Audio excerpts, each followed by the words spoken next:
Salam Indonesia, salam Nusantara, salam seluruh dunia. Iya, lupa. Dari Sabang sampai Merauke, dari Miangas sampai Pulau Rote. Diberkati oleh Tuhan, sejahtera Allah menyertai kita semuanya. Haleluya. Doa dan harapan saya, kita selalu mendapatkan kekuatan dari Tuhan, mendapatkan urapan dari Tuhan, mendapatkan kasih sayang Tuhan, mendapatkan kasih karunia Tuhan, sehingga kita tetap menikmati hubungan yang baik. Sebagaimana tadi pagi saya mengatakan bahwa hidup sebagai anak Allah, kita memiliki beberapa hal, yaitu pertolongan dari Allah yang pertama, kedua keselamatan dari Allah yang ketiga, hubungan yang baik dengan Allah, lalu kemudian yang keempat adalah kebenaran. Dan saat ini saya akan melanjutkan bagian yang kelima, yaitu yang terdapat di dalam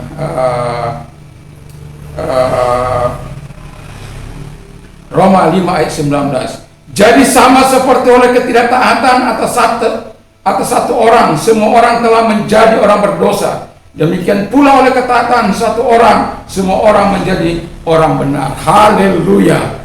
Karena begitu besar kasih Allah akan dunia ini, sehingga ia mengaruniakan anaknya yang tunggal, supaya setiap orang percaya kepadanya tidak binasa, melainkan beroleh hidup yang kekal. Dengan catatan bahwa kita dikatakan tadi bahwa akibat pemberontakan Adam yang dari Taman Eden itu diubahnya menjadi Taman Eden, karena dia tidak mau dengar-dengaran terhadap perintah Allah, di mana perintah Allah untuk tidak memakan tentang buah pengetahuan baik dan buruk, atau mereka kemudian melanggar, lalu kemudian mereka dibuang. Dalam Kejadian 5 ayat 3 dikatakan gambar di mana anak-anak Adam menjadi segambar dengan dia. Kita tahu Adam itu segambar dengan Allah, karena dalam Kejadian 1 ayat 26 dikatakan bahwa marilah kita menciptakan manusia yang segambar dan serupa dengan kita, agar mereka berkuasa atas ikan-ikan, atas semua muka bumi ini, supaya mereka menjadi berkat.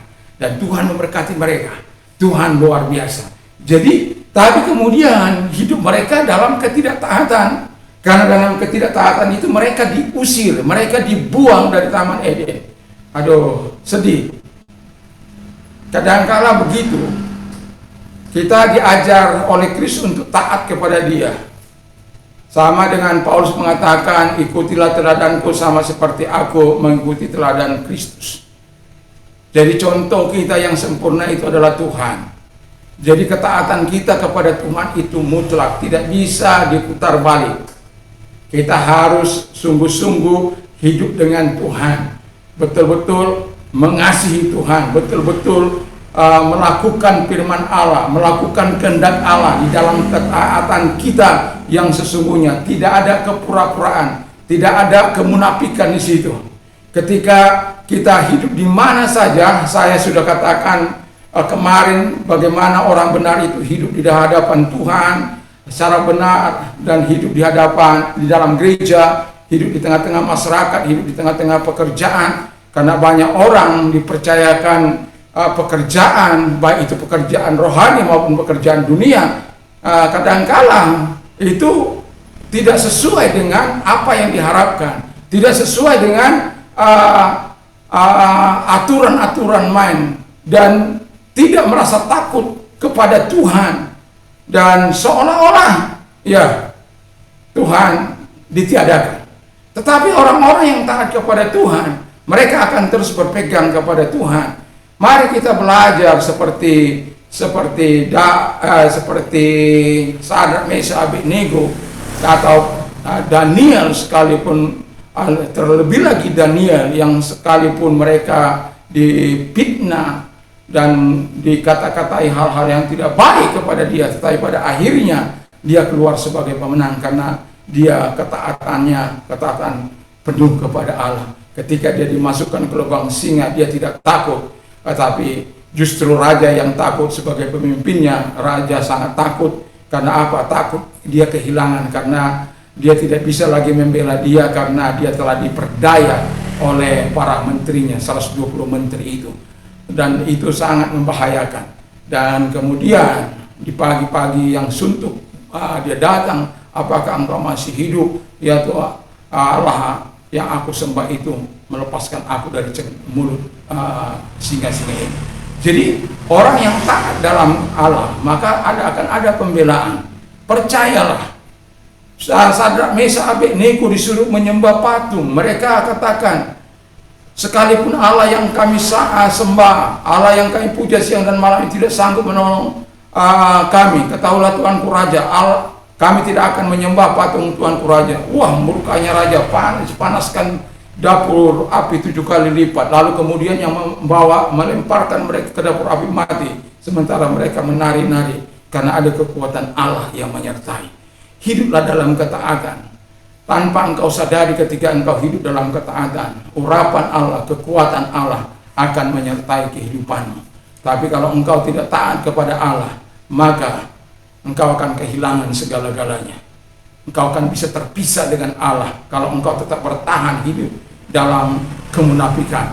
Ada banyak orang pemimpin rohani tapi hidup dalam kemunafikan, hidup dalam bermuka dua, ke sana iya, ke sini iya, tetapi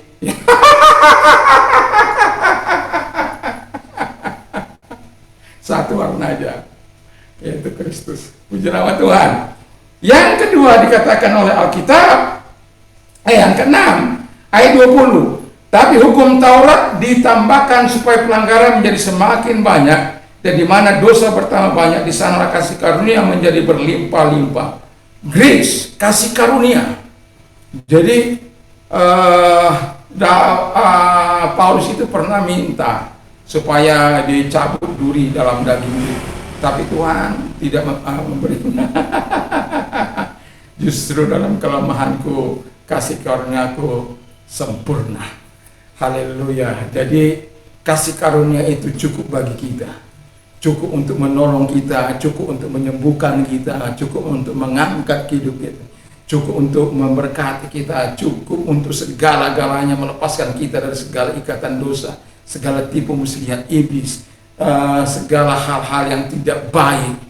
Haleluya.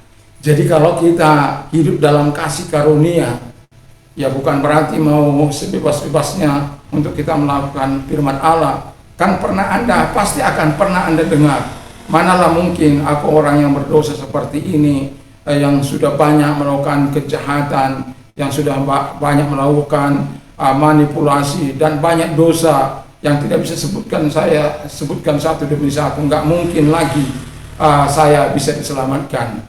Ayat ini cukup bagi mereka untuk mengatakan kasih karunia Allah cukup bagi engkau. Asal engkau mau datang kepada Dia, percaya kepada Dia, Tuhan akan melakukan yang terbaik. Tuhan akan melakukan hal yang dasar.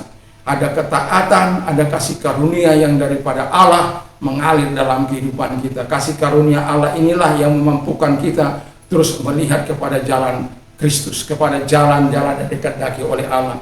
Kadangkala di dalam kehidupan ini kita sudah melakukan yang benar, tetapi orang lebih suka mendukung yang tidak benar, mendukung yang hidup dalam dosa, yang dalam ketidaktaatan. Orang lebih melakukan itu daripada harus mendengarkan suara Tuhan.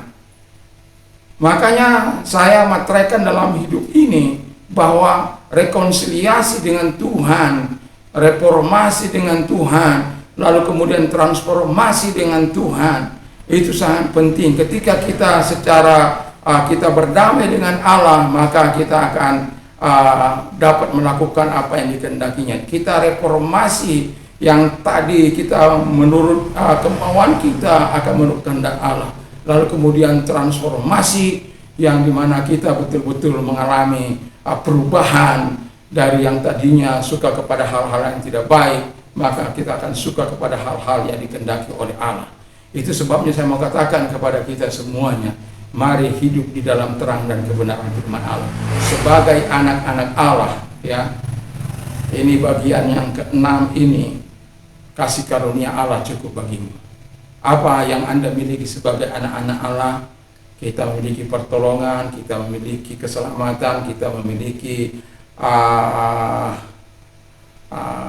hubungan yang baik dengan Allah, kita memiliki kebenaran, kita memiliki ketaatan, lalu kita memiliki kasih karunia. Aduh, yang ketujuh adalah di mana ayat 21, supaya sama seperti dosa berkuasa dalam alam maut, demikian kasih karunia akan berkuasa oleh kebenaran untuk hidup yang kekal oleh Yesus Kristus Tuhan kita. Haleluya. Jadi pada akhirnya kehidupan ini, dunia ini dengan segala kekayaannya akan berakhir. Ada orang berkata, dengan sombongnya Tuhan pun tidak mampu memiskinkan saya tidak berapa lama dari apa yang dikatakan di masa penjara. Karena money game, judi online dan lain sebagainya. Haleluya. Ya, saya masih ingat Titanic ya, ketika mereka melihat kapal yang sangat luar biasa, ya nggak mungkin tenggelam karena daya keseimbangannya begitu luar biasa, dan sampai kaptennya berkata bahwa Tuhan pun tidak sanggup menenggelamkan kapal ini. Tuhan pun tidak sanggup menenggelamkan kapal ini. Tetapi apa yang terjadi? Tidak lama dari apa yang dia katakan itu, dia menabrak gunung es, dan kemudian hancur berkeping-keping yang membawa korban yang sangat banyak. Hidup bukan untuk sombong, tapi hidup dalam ketaatan, hidup dalam kasih karunia. Supaya apa? Kalau orang-orang yang hidup dalam kesombongan, tempatnya itu tempat yang terpisah, neraka. Tapi Alkitab katakan bagi anak-anak Allah yang memiliki apa yang sudah saya sebutkan tadi, bahwa Tuhan menjamin kita untuk masuk ke dalam kehidupan yang kekal, di mana Allah berada, di mana Dia bertempat tinggal, di situ kita akan berada. Karena Yesus sudah berkata, kemana aku pergi untuk menyediakan tempat bagimu, nanti kita akan sampai ke sana. Dia akan datang kali yang kedua untuk menjemput kita masuk ke dalam surganya. Ya, jadi menjadi anak-anak Allah itu sangat penting. Makanya dalam Yohanes 1 ayat 12, seberapa banyak orang yang percaya kepada Allah dibuat menjadi anak-anak Allah. Coba ya, saya bacakan 1 Yohanes ayat yang ke-12. Demikian bunyi firman Allah. Tetapi semua orang yang menerimanya diberinya kuasa supaya menjadi anak-anak Allah, yaitu mereka yang percaya dalam namanya. Jadi kalau kita sudah menerima, kita menjadi anak-anak Allah, dan diberinya kuasa untuk melakukan hal-hal yang besar bagi Dia. Karena Yesus sudah berkata, engkau akan melakukan hal-hal yang jauh lebih besar daripada apa yang kau lakukan. Sebelum kita sampai kepada surga yang mulia ini, selama kita hidup dalam dunia ini, mari sadarilah hal yang sangat penting yang saya akan dorong kepada kita adalah, mari kita memiliki hubungan yang baik dengan Tuhan, mari kita hidup dalam ketaatan, mari kita hidup dalam kebenaran, mari kita hidup dalam kasih karunia, supaya janji yang terakhir ini bagi anak-anak Allah, yaitu menempati tempat kehidupan yang kekal itu, bisa menjadi bagian kehidupan kita. Bukan sebagai anak-anak Adam yang akan terusir, yang akan terbuang, yang akan mengalami kehancuran, yang akan mengalami terpisah dari Allah. Dan kalau kita mendengarkan firman Allah, jangan keraskan hatimu. Mari kita hidup dalam kebenaran kepada Tuhan, hidup dalam ketaatan dalam Tuhan, memiliki hubungan yang baik. Maka sebelum saya menutup, saya akan mengulang kata-kata dari apa yang kita miliki dalam kehidupan ini. Kalau kita menjadi anak-anak Allah, yang pertama, kita mulai memiliki pertolongan dari Allah, kita memiliki keselamatan dari Allah, kita memiliki, yang ketiga, kita memiliki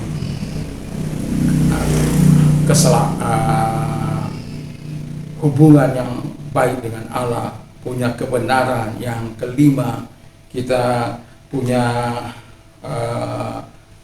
yang kelima, ketaatan kepada Allah. Yang ketujuh, punya kasih.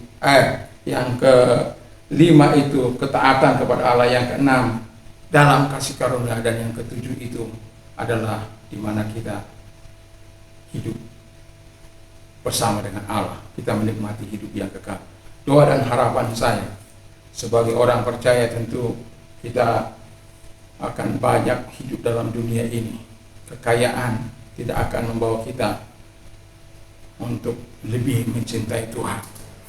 Kadangkala saya melihat anggota-anggota yang sudah diberkati oleh Tuhan, dibuat punya ini, punya itu, pada akhirnya melarikan diri dari Tuhan. Karena apa?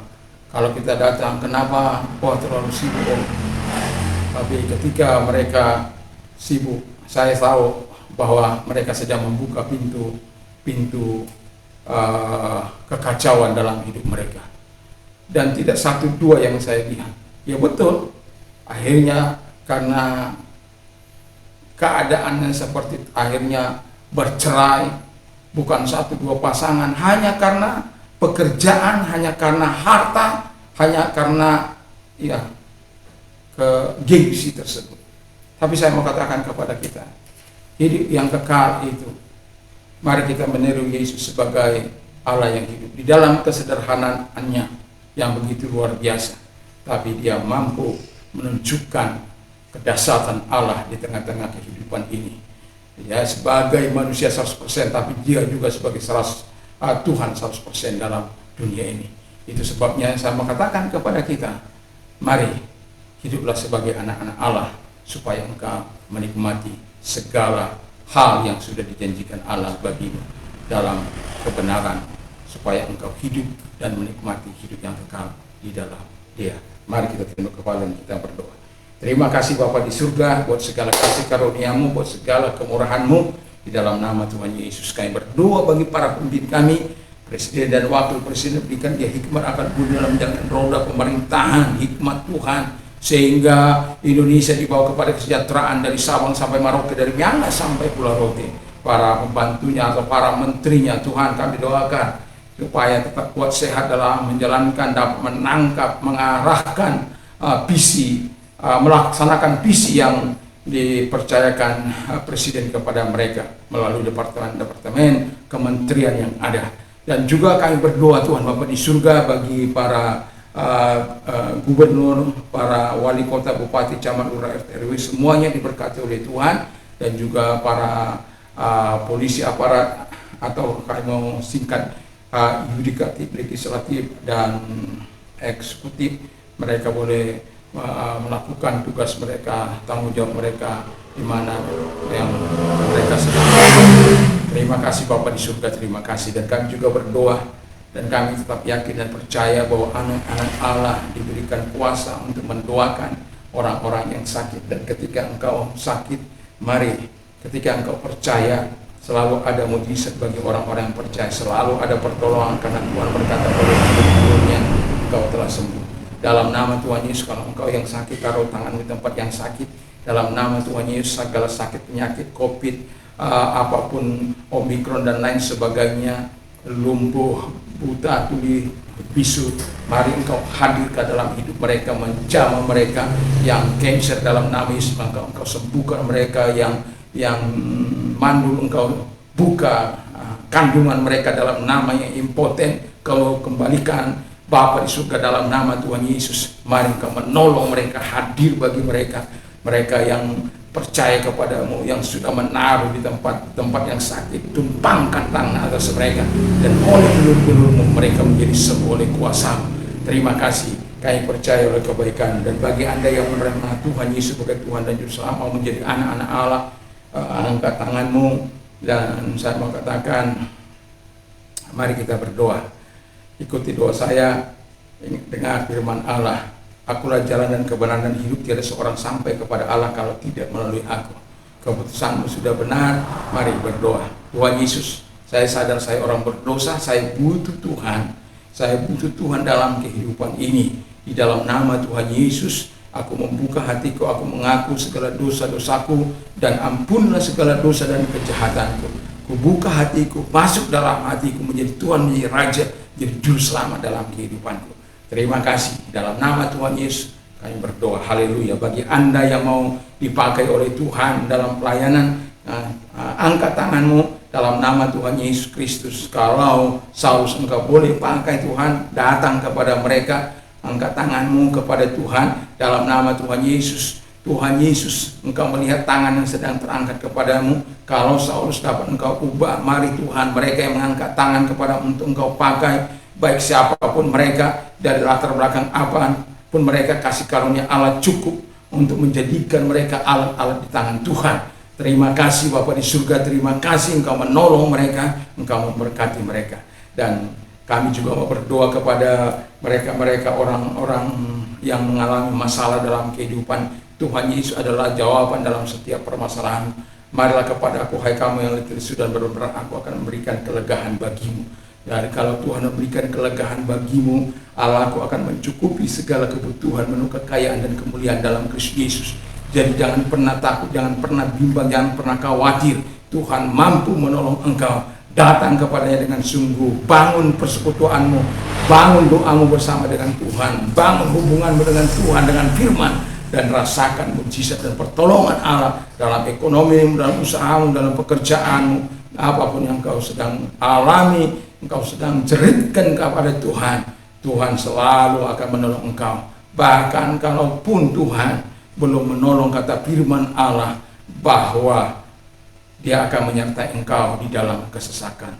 Bahkan Alkitab juga yang mengatakan, berserulah kepadaku pada waktu kesesakan, aku akan meluputkan engkau dan engkau akan memuliakan aku. Ada garansi. Bagimu mungkin itu sesuatu yang sangat menyesakan, tapi belum tentu bagi Tuhan. Tapi kalau bagi Tuhan itu sudah waktu yang menyesakan, wow, pastilah Tuhan jawab. Terima kasih Tuhan Bapa di surga, terima kasih. Dan bagi mereka orang-orang muda atau mereka-mereka orang-orang tua yang mengalami masalah dalam kehidupan mereka, dalam anak-anak mereka, kami doakan supaya mereka dipulihkan kembali, hubungan mereka dipulihkan dalam nama Tuhan Yesus. Dan kami juga berdoa bagi orang-orang muda yang persiapkan diri mereka menjadi pemimpin-pemimpin atau yang terlibat dalam bidang politik, bidang pemerintahan. Mari datang kepada mereka, dan mereka memiliki jiwa seperti Sadrak, Meshach, Abednego, dengan segala kecerdasan, dengan segala kemampuan mereka. Dan mereka memang orang-orang yang terpandang, yang betul-betul mau belajar dengan keras, mempersiapkan diri mereka. Dan kami berdoa supaya orang-orang muda yang akan mengisi di bidang pemerintahan adalah orang-orang yang takut akan Tuhan, yang punya kemampuan, yang juga hidup dalam kebenaran dari Tuhan. Terima kasih. Kalau mereka bergerak dalam bidang ekonomi swasta, kami juga berdoa seperti Abraham, Ishak, dan Yakub, dan Ayub. Kami doakan supaya mereka seperti Ayub yang suka berbagi, bahkan sangat terkenal kepada dimana pada masa itu. Dan juga demikian Ishak.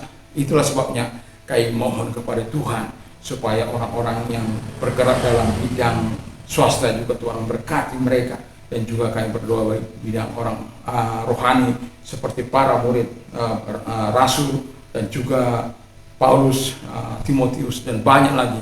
Kami berdoa agar orang-orang yang memiliki hati untuk melayani Tuhan, bukan penuh dengan kemunafikan, bukan penuh dengan hal-hal tipu daya, tapi dengan kesungguhan untuk menyenangkan hati Allah, untuk memberikan kemuliaan bagi Allah. Terima kasih, kami bersyukur dalam nama Yesus. Haleluya, haleluya, amin. Salam Indonesia, salam Nusantara, haleluya. Tuhan memberkati.